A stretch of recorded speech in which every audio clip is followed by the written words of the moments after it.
Hi, this is Roxana for Avidiva, and today is day 33 of the 100-day challenge.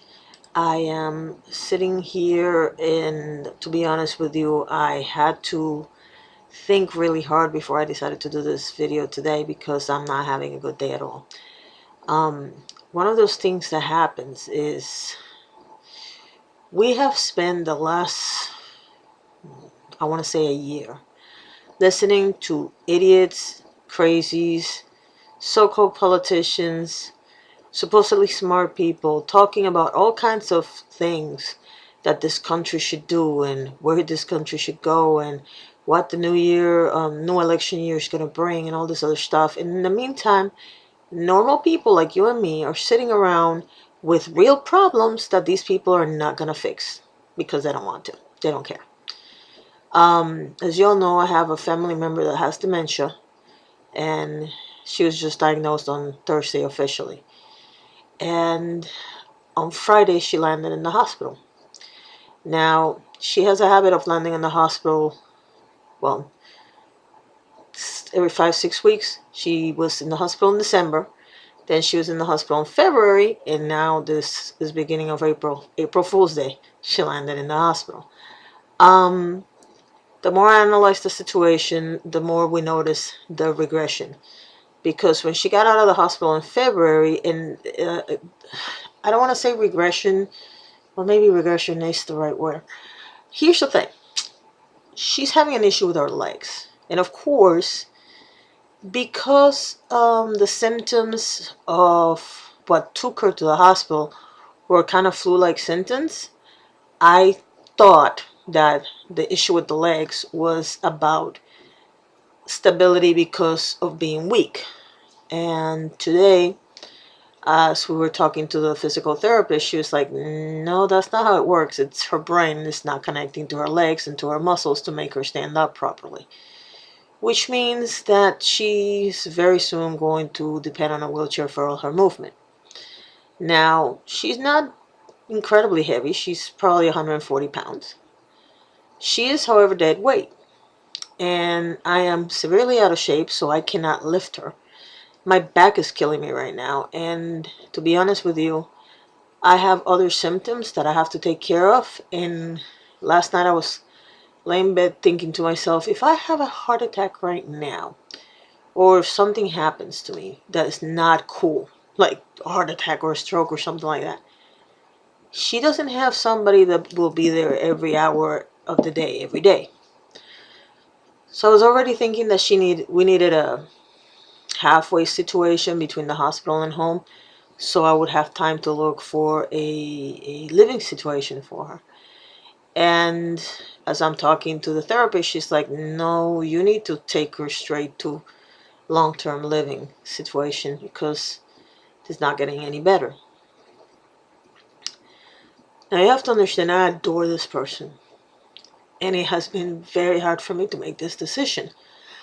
At the same time, I have to think of myself and her, because if anything happens to me minor, like, I don't know, I throw my back out, she can fall, and then her falling would be a lot worse than if I fall. So I had to make the decision that yes, she needs to go into a home environment. And this is why I brought up the politicians.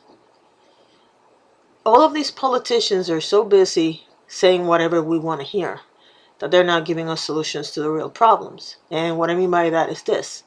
If you go to any state in the union right now, the way the system is set up, and I do mean a financial assistance, you're better off putting your family member in a home than you are taking care of them at home. Because they will not give you a stipend so you can help pay for somebody to stay here. Home care minimum is $18 to $25 an hour. If you're working for $16, $17 an hour, you're at a deficit already. And the government does not assist you with that. The government only assists you if you put them in a home. Now, a more cynical person would say that's rigged for homes to make more money. That's irrelevant to me right now. What bothers me is that If I wanted to keep her here, I could not keep her here because the way the system is set up, I cannot afford to keep her in my house, which would be the best thing for me. I would love for her to stay here. We have a room for her and have 24-hour care, or at least enough care that we can all sleep through the night while she's sleeping, and take care of her for certain hours of the day so I can get at least a part-time job and help the family out. But that option is not available for me. The only option that is available for me right now is to put her in a home, go see her every day, and then figure out how to get a job to support myself and my family and be able to go and hang out with her every day. So this is what I tell you and I ask you to do. When you decide to vote, I don't care what party you vote for because none of them are doing anything about real problems. When you decide to vote, or if you decide to vote, if you decide to support a particular candidate, start asking them the tough questions. The reporters are not going to do it for us. They're not going to answer them without being asked.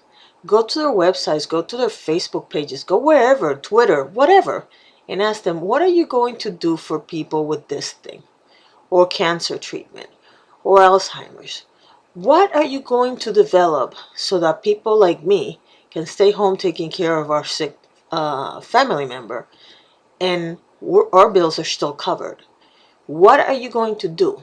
Because you can play the game as well as you want.